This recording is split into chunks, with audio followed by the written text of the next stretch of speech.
On the eve of one Yom Kippur, the Baal Shem Tov perceived that a serious charge had been brought against the Jews in heaven. So grave was the accusation that even the Torah, the most precious possession of the Jews, was in danger of being lost. Grief-stricken, the Baal Shem Tov went to the synagogue and preached harsh words of warning, but even these he knew would not be enough. Recognizing the extent of the Baal Shem Tov's fear and desperation, everyone prayed with great intensity and beat his breast and wept tears of remorse. But toward evening, perceiving that the threat had grown even worse, and that the greatest sages of the past had been brought to testify before the heavenly court, the Baal Shem urged all the prayer leaders to hurry so that they would be able to pray the Ne'ilah prayer while it was still daylight. Before Ne'ilah began, the Baal Shem Tov wept and looked so agonized that the entire congregation was terrified. Then, while he was praying the silent blessings, he slumped forward and hung his head between his legs. And when the cantor began to chant the voiced 18 benedictions, the Baal Shem did not join him when he reached the words, "Open the gates of heaven." Instead, the Baal Shem began to make terrible gestures as if he were possessed, and everyone feared for his very life. But no one dared to approach him in that state, for they knew the great miracles of which he was capable.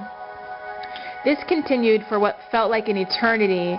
Then, suddenly, the Baal Shem Tov stirred and stood up. He prayed in a great hurry and completed the prayers, and afterwards all of the people surrounded him, begging to know the outcome of the charges in heaven. The Baal Shem Tov said, "Yesterday and today I found that I was unable to pray, so disconcerted was I at the grave danger facing us.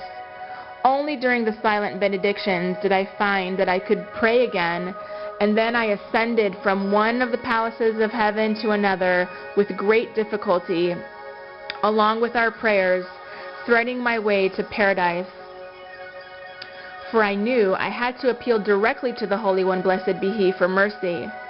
In the final palace, I found all the prayers of the past 50 years that had not been able to ascend into heaven, and I realized that because of the failure of all these prayers to ascend, grave danger had come to pass, and I was determined to shepherd them all through the final gate. But when I came to that gate, I saw an angel had placed a lock on it so huge that it was larger than this entire city, nor could I even find the place for the key, much less the key itself. But with the aid of all the prayers, I searched in every inch of that vast lock, and at last the place for the key was found, but still the key was missing. And I knew that the time to open the lock was short, for once the sun had set, the judgment would be inscribed forever. At that moment, great grief possessed me, so great that had I not overcome it, I would have plunged from that great height, and my life would surely have been lost. And while I teetered on the brink between life and death, I looked up and saw that my teacher, Achiah the prophet, had joined me.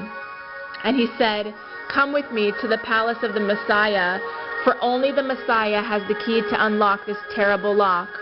With a sudden surge of hope, I followed him to the palace of the Messiah, and when the Messiah saw me from afar, he called out to me and beckoned me to him.